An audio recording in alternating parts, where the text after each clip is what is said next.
আপনার দৃষ্টিভঙ্গির কারণে অন্যদের সমর্থন পেতে আপনি যে ব্যক্তিকে সবচেয়ে ভালোবাসেন তার সম্পর্কে আপনি কতবার গসিপ করেছেন সেটা বিবেচনা করুন। সময়ের সাথে সাথে এই পারস্পরিক কার্যকলাপ ব্ল্যাক ম্যাজিকের একটি ভয়ানক রূপ হয়ে উঠেছে, যেটিকে আমরা বলে থাকি গসিপ। গসিপ হচ্ছে সবচেয়ে নিকৃষ্ট কালো জাদু, কারণ এটি খাঁটি বিষ।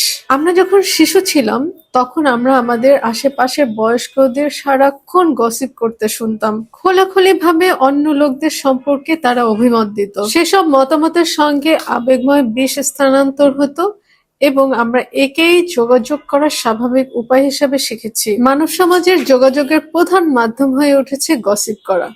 পরস্পরকে ঘনিষ্ঠ মনে করবার উপায় হয়ে উঠেছে এটি। কারণ এমনটা দেখলে আমাদের বেশ ভালো অনুভূত হয় যে অন্য কেউ ঠিক আমাদের মতোই খারাপ অনুভব করছে। মানব মনকে একটি কম্পিউটার বলে ধরে নিলে গসিপকে তুলনা করা যায় কম্পিউটারের ভাইরাসের সঙ্গে। মানুষের গসিপও ঠিক একইভাবে কাজ করে থাকে। উদাহরণস্বরূপ, আপনি একজন নতুন শিক্ষকের সাথে একটি নতুন ক্লাস শুরু করতে যাচ্ছেন এবং আপনি এটির জন্য দীর্ঘ সময় ধরে অপেক্ষা করছেন। ক্লাসের প্রথম দিন এমন একজনের সঙ্গে আপনার হঠাৎ দেখা হয়ে গেল যিনি পূর্বের ক্লাসটি নিয়েছেন। তিনি আপনাকে বললেন, ওহ, এই প্রশিক্ষক তো রীতিমতো একটা আত্মম্ভীর লোক। সে কি বলে তা নিজেই জানে না। সে আবার পারভার্টও। সাধু সাবধান। তৎক্ষণাৎ আপনি ওই শব্দ দ্বারা এবং সে কথা বলার সময় লোকটির ভাবোদ্দীপক কোড দ্বারা প্রভাবিত হলেন। কিন্তু যা আপনার অজানা রয়ে গেল তা হচ্ছে আপনার বলার ক্ষেত্রে লোকটির অনুপ্রেরণা। ক্লাসে ফেল করার কারণে কিংবা ভীতি ও বিদ্বেষের উপর নির্ভর করে কোনো অনুমান করার কারণে এই লোক রাগান্বিত হতে পারেন। কিন্তু যেহেতু আপনি শিশুর মতো করে তথ্য গ্রহণ করতে শিখেছেন, সেহেতু আপনার কিছু অংশই গসিপকে বিশ্বাস করে নেবে এবং আপনি ক্লাস করতে যাবেন। প্রশিক্ষক ব্যক্তিটি কথা বলবার সময় আপনি অনুভব করবেন আপনার ভিতরে উদয় হয়েছে সেই বিষ।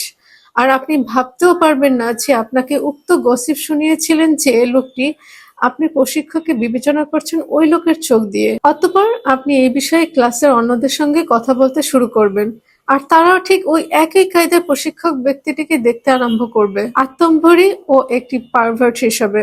আপনি স্পষ্টতই ঘৃণা করবেন ক্লাসটিকে এবং অচিরেই চম্পট দেবার সিদ্ধান্ত নেবেন। আপনি দোষারোপ করবেন প্রশিক্ষককে, অথচ দোষারোপ করা উচিত গসিপকে। এই পুরো বিশৃঙ্খলা ঘটতে পারে ক্ষুদ্র একটি কম্পিউটার ভাইরাস দ্বারা।